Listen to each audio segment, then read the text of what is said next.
എന്തിനു വേണ്ടിയിട്ടാണ് അഭിഷേകം നടത്തുന്നത് എന്നതിനെക്കുറിച്ചാണ് പ്രതിപാദിക്കുന്നത്.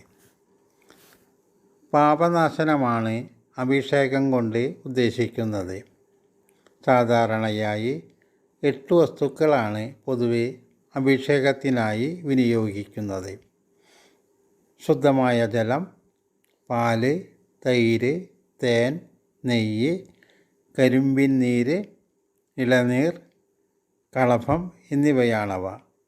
ഇതിൻ്റെ ഫലത്തെക്കുറിച്ച് പ്രതിപാദിക്കുന്ന ശ്ലോകത്തെക്കുറിച്ചാണ് പറയുന്നത്.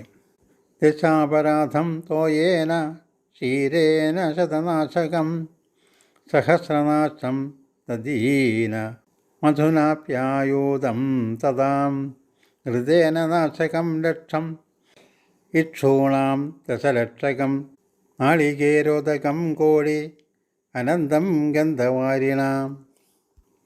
ശുദ്ധജലം കൊണ്ട് അഭിഷേകം ചെയ്താൽ 10, പാൽ കൊണ്ടാണെങ്കിൽ 100, തൈര് കൊണ്ടാണെങ്കിൽ 1000, തേൻ കൊണ്ടാണെങ്കിൽ 10000, നെയ്യ് കൊണ്ടാണെങ്കിൽ 1,00,000, കരിമ്പു നീര് കൊണ്ടാണെങ്കിൽ 10,00,000, ഇളനീർ വെള്ളം കൊണ്ടാണെങ്കിൽ 1,00,00,000, സുഗന്ധജലം കൊണ്ടാണെങ്കിൽ അനന്തം അപരാധങ്ങളും അഥവാ സർവ്വപാപങ്ങളും നശിക്കുമെന്നാണ് ശ്ലോകത്തിൽ പറയുന്നത്.